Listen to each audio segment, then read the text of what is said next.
আসসালামু আলাইকুম ভিউয়ার্স, আশা করি আপনারা ভালো আছেন। আজকে আমি আপনাদেরকে এক্সেলের দুইটা সূত্র সম্পর্কে একটা আইডিয়া দিব। তো এই দুইটা সূত্র আমরা কিভাবে কাজে লাগাতে পারি এবং এই সূত্রগুলো ব্যবহার করে আমরা কিভাবে আমাদের এক্সেলের রিপোর্টগুলো সুন্দরভাবে সাজিয়ে গুছিয়ে নিতে পারি সে বিষয়টা আমি আজকে আপনাদেরকে দেখাবো। তো প্রথমত আমি আপনাদেরকে যে সূত্রটা সম্পর্কে আলোচনা করব সেটা হলো কনক্যাটেনিয়েট। তো কনক্যাটেনিয়েট হলো এমন একটা সূত্র যে সূত্রটা ব্যবহার করে আপনি আপনার এমপ্লয়ীদের নাম এবং ডিজিগনেশন আপনি যদি চান দুইটা কলামের রিপোর্টটা আপনি এক কলামে শো করবেন, তাহলে সেটা আপনি এই সূত্রটা ব্যবহার করে আপনি সেটা পারবেন। তো ভিউয়ার্স, আমি ধরে নিলাম এখান থেকে আমি বি কলাম এবং সি কলাম অর্থাৎ এমপ্লয়ি নেম এবং ডিজিগনেশনটা আমি একটা কলামে রিপোর্ট আকারে দেখাবো যে রানা সেলস ম্যানেজার। তো আমি এখানে হাইফেন দিয়ে দেখাতে পারি। তো হাইফেন দিলাম কি কোলন দিলাম, যা ইচ্ছা তাই দিলাম, অথবা আমি এখানে স্পেস দিয়ে দেখাতে পারি। তো আমি এই দুইটা কলামের রিপোর্টটা কিভাবে আমি একটা কলামে শো করব সেটা আমরা কনক্যাটেনিয়েট থেকে শিখে নিতে পারি। তো ভিউয়ার্স, আমরা এখন কনক্যাটেনিয়েটের সূত্রটা ব্যবহার করে আমরা দেখব আমরা এখান থেকে কিভাবে আমাদের রিপোর্টটা খুব সুন্দরভাবে সাজিয়ে গুছিয়ে নিতে পারি। তো ভিউয়ার্স, আমরা অন্যান্য সূত্র ব্যবহার করার ক্ষেত্রে যেমন ইকুয়াল টু ব্যবহার করে থাকি, না একইভাবে আমরা সূত্রটা ব্যবহার করার জন্য ইকুয়াল টু লিখব এবং এখন লিখব কনক্যাটেনিয়েট CONCATENATE কনক্যাটেনিয়েট অ্যান্ড ফার্স্ট ব্র্যাকেট দেওয়ার পরে আমি এখন এখানে দেখিয়ে দিব আমি কোন কলামটা আমি এখানে অ্যাড করতে চাচ্ছি। তো ভিউয়ার্স, আমি এখানে বি কলামটা অ্যাড করব। তো বি কলামের আমি প্রথম সেলটা নিলাম। তো বি কলামের সেলটা নেওয়ার পরে আমি এখানে কমা ব্যবহার করব। কমা ব্যবহার করে আমি যেহেতু এখানে হাইফেন দিব বা স্পেস দিব, সেজন্য আমি এখানে একটা ইনভার্টেড কমা দিব। তো ইনভার্টেড কমা দেওয়ার পরে আমি এখান থেকে হাইফেন দিব। হাইফেন দিয়ে আমি ইনভার্টেড কমা ক্লোজ করব অ্যান্ড আমি এখানে কমা ব্যবহার করব। ব্যবহার করার পরে আমি এখানে এই বি কলামের সাথে আমি যে কলামটাকে সি কলামটা যেহেতু আমি অ্যাড করতে চাচ্ছি, তাহলে আমি সি কলামটা সিলেক্ট করে দেব। সিলেক্ট করে দেওয়ার পরে আমি এখান থেকে আমার সূত্রের যে ফার্স্ট ব্র্যাকেট ক্লোজ সেটা ক্লোজ করে দিলাম। ক্লোজ করে দেওয়ার পরে আমি এখান থেকে এন্টার প্রেস করলাম। তো ভিউয়ার্স, দেখেন খুবই সুন্দরভাবে এখানে আমার যে ক্রাইটেরিয়া ছিল যে বি কলাম এবং সি কলামকে আমি এখানে এক জায়গাতে দেখাবো কনক্যাটেনিয়েট সূত্র ব্যবহার করে, তো সেটা কিন্তু আমি এখানে করে দেখিয়ে দিলাম।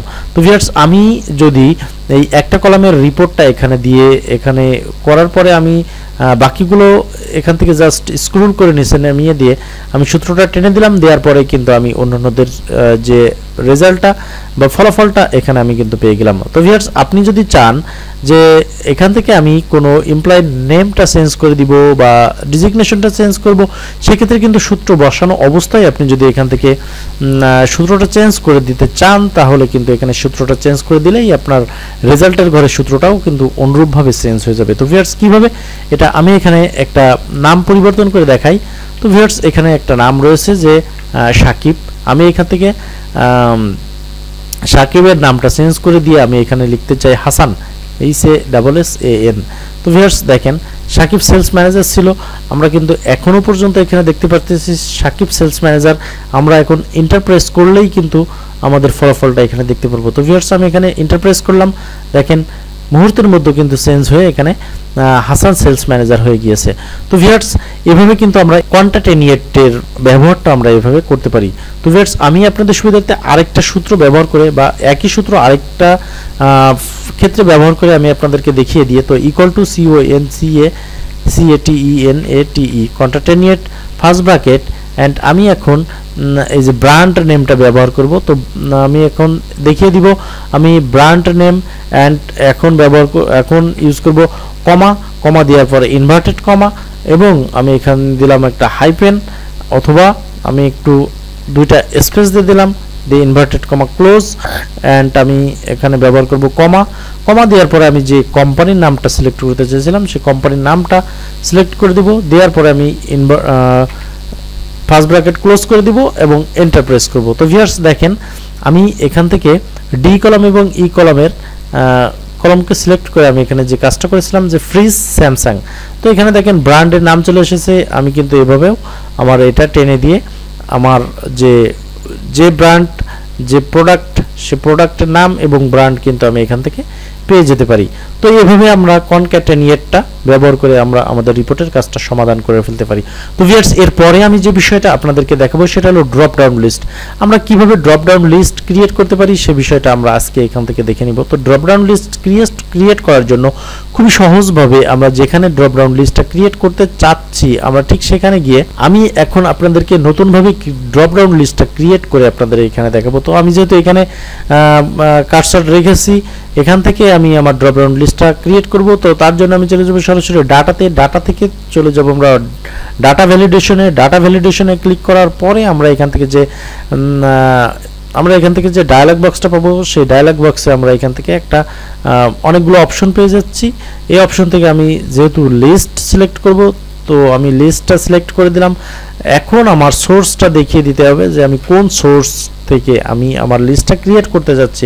তো ভিউয়ার্স, আমি এখানে ডিজিগনেশনের সোর্সটা আমি এখান থেকে শো করে দিলাম বা দেখিয়ে দিলাম। দেখানোর পরে আমি এখানে ওকে প্রেস করলাম। ওকে বাটন প্রেস করার পরে আমি এখান থেকে কিন্তু আমাদের যে কাঙ্ক্ষিত ড্রপ ডাউন লিস্টটা ক্রিয়েট করা সেই ড্রপ ডাউন লিস্টটা আমরা এখান থেকে ক্রিয়েট করতে সক্ষম হলাম। তো ভিউয়ার্স, আমি আপনাদের সুবিধার্থে আরেকটা ড্রপ ডাউন লিস্ট ক্রিয়েট করে দেখাই যে আমি এখানে আগের ড্রপ ডাউন লিস্টটা ক্লিয়ার করে দিলাম। ক্লিয়ার করে দেওয়ার পরে আমি এখানে কার্সরটা রেখে ডাটাতে চলে গেলাম। ডাটাতে গিয়ে আমরা ডাটা ভ্যালিডেশনে গেলাম। ডাটা ভ্যালিডেশন ক্লিক করলাম। ক্লিক করার পরে আমরা এখানে যেহেতু লিস্ট ক্রিয়েট করব সেহেতু আমরা লিস্টটাকে সিলেক্ট করে দিলাম। দেওয়ার পরে আমরা সোর্স, আগে আমি ডিজিগনেশনের সোর্সটা দিয়েছিলাম, এখন আমি কোম্পানির নাম সোর্সে সিলেক্ট করে দিলাম, দিয়ে ওকে বাটন প্রেস করলাম। প্রেস করার পরে কিন্তু আমার কাজটা হয়ে গিয়েছে। তো এখানে ভিউয়ার্স দেখেন, এখানে বিভিন্ন ব্র্যান্ডের নাম কিন্তু চলে এসেছে। তো আমরা চাইলে এভাবে ড্রপ ডাউন লিস্ট ক্রিয়েট করে নিতে পারি আমাদের কাজের সুবিধার্থে। তো ভিউয়ার্স, এই ছিল আজকের ভিডিও। আশা করি ভিডিওটা আপনাদের কাছে ভালো লেগেছে এবং ভিডিও থেকে বিন্দুমাত্র হলেও আপনারা জানতে পারছেন এবং শিখতে পারছেন। তো ভিউয়ার্স, আমার ভিডিওটা যদি ভালো লেগে থাকে তাহলে অবশ্যই আমার চ্যানেলটিকে সাবস্ক্রাইব করবেন এবং আমার সঙ্গেই থাকবেন। তো যারা অলরেডি আমার চ্যানেলটিকে সাবস্ক্রাইব করেছেন তাদেরকে অসংখ্য ধন্যবাদ। তো দেখা হবে অন্য কোনো দিন নতুন কোনো ভিডিও নিয়ে। ততক্ষণ আপনারা ভালো থাকেন। আল্লাহ হাফেজ।